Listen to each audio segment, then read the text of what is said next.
ஆட கடவுளை, போன வருஷம் வரைக்கும் நல்லா ஏமாத்தி பொழைச்சேன். இந்த வருஷம் நான் யாரை ஏமாத்த போறேனே தெரியலையே. இவருடைய பேரு தாங்க சோமு. இவரு எல்லா மனிதர்களையும் ஏமாத்திடுவாரு. இப்பயும் ஒருத்தவரை ஏமாத்த தான் போய்கிட்டு இருக்காரு. இவரும் நம்ம கதையில ஒரு மெயின் கேரக்டர் தான். டே தம்பி, இங்க வா. இவர் தாங்க நம்ம டாக்டர். இவர் யாருக்கிட்டுமே ஏமாற மாட்டாரு. எந்த பேஷண்ட் வந்தாலும் அசால்ட்டா சமாளிச்சு அவங்க கிட்ட நல்ல விதமா நடந்துக்குவாரு. இவர் தான் நம்ம கதையிலே மெயின் ஹீரோ மாதிரி. என்ன விஷயம் டாக்டர், சொல்லுங்க. அப்புறம் இவர் தான் கடைசியா நம்ம டாக்டரோட அசிஸ்டன்ட். இவர் நம்ம டாக்டருக்கு உண்மையா இருப்பாரு. இவர் நம்ம கதையில ஒரு மெயின் கேரக்டர் தான்.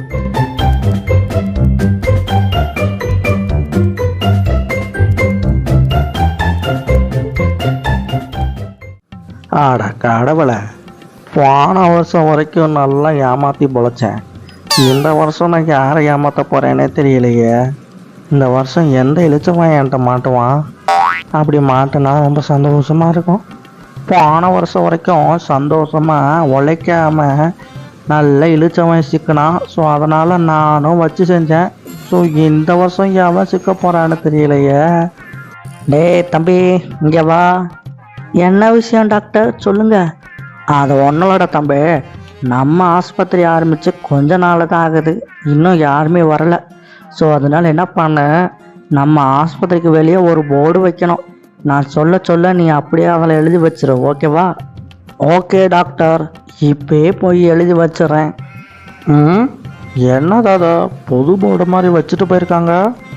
என்ன எழுதிருக்கு? இங்க ஆஸ்பத்திரியில் நீங்கள் குணமான மட்டும் 500 ரூபாய் தருமாறு கேட்டுக்கொள்கிறோம். இல்லையெனில் உங்களுக்கு 2000 ரூபாய் நாங்கள் வழங்குவதாக தெரிவித்துக் கொள்கிறோம். ஆக வசமா ஒரு இளிச்சமாய சிக்கிட்டான். இந்த ஆஸ்பத்திரிக்குள்ள போய் இன்னைக்கு 2000 ரூபாய ஆட்டைய போட வேண்டியதுதான். Doctor doctor. ஆஹா, எப்படியோ முதல் கஸ்டமராக வந்துட்டாங்க. வாங்க வாங்க வாங்க, இங்கே வந்து உட்காருங்க. டாக்டர், என்னோட நாக்குல சுவையே தெரிய மாட்டேங்குது டாக்டர். என்ன பிரச்சனைனே தெரிய மாட்டேங்குது. என்ன சொல்கிறீங்க? நாக்கில் சுவை தெரிய மாட்டேங்குதா? ஓஹோ, ஐடியா. அதுக்கு ஒரு சூப்பரான மருந்து என்கிட்ட இருக்கு. டே தம்பே, இங்கே கொஞ்சம் வாடா. சொல்லுங்க டாக்டர். தம்பே, அந்த 10ஆம் நம்பருக்குள்ள ஒரு பாட்டில் இருக்கும். அந்த பாட்டில் எடுத்து அதில் இருக்கக்கூடிய மருந்தை 2 சொட்டு இந்த அண்ணனுக்கு ஊற்றி விடு. சரிங்க டாக்டர், இப்பயே அந்த அண்ணனுக்கு மருந்தை ஊற்றி விட்டுறேன். டாக்டர், இது மருந்து இல்லை, இது பெட்ரோலு. உங்களுக்கு டேஸ்ட் வந்துருச்சு பார்த்தீங்களா? எடுங்க எடுங்க 500 ரூபாவை. இந்தாங்க டாக்டர் 500 ரூபா. சரிங்க டாக்டர், நான் போயிட்டு வரேன். அடைச்ச, நான் தான் ஏமாத்துப்பேன்னு பார்த்தா அவர் என்ன ஏமாத்து விட்டாரு. இப்போ என்ன பண்ணலாம்? இப்படியே விட்டோம், அவ்வளோதான்.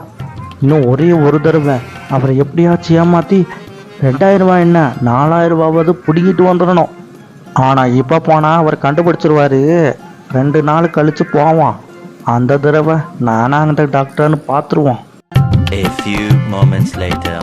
சரி, என்னைக்காச்சும் போய் அந்த டாக்டரை ஏமாட்டுவோம். இன்னைக்கு நானும் அந்த டாக்டர்னு ஒரு கை பாடுற வேண்டியல. Doctor doctor.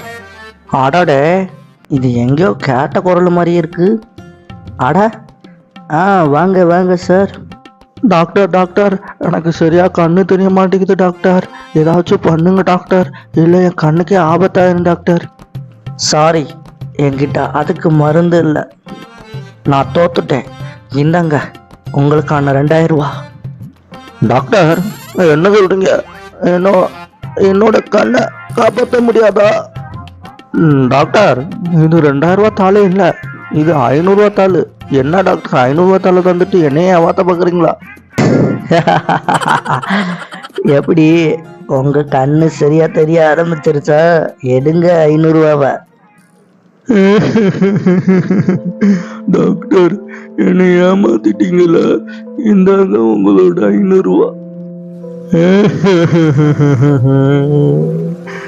ஒருத்தவர் ஏமாத்தி பழைக்கலாம் நினைச்சா அவர் கடைசியில என்னையும் ஏமாத்தி விட்டாரு. இனிமேல் இந்த மாதிரி ஏமாத்தி பொழைக்கிற வேலையை வச்சுக்கவே கூடாது.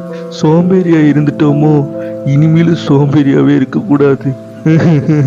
நல்ல பாடத்தை புகுந்து கொடுத்துட்டாரு அந்த டாக்டர். இனிமேலாச்சும் யாரையும் ஏமாத்தாம கடினமா உழைச்சு அதுக்கான பலனை அனுபவிப்போம். நான் என்னோட தப்பை உணர்ந்துட்டேன்.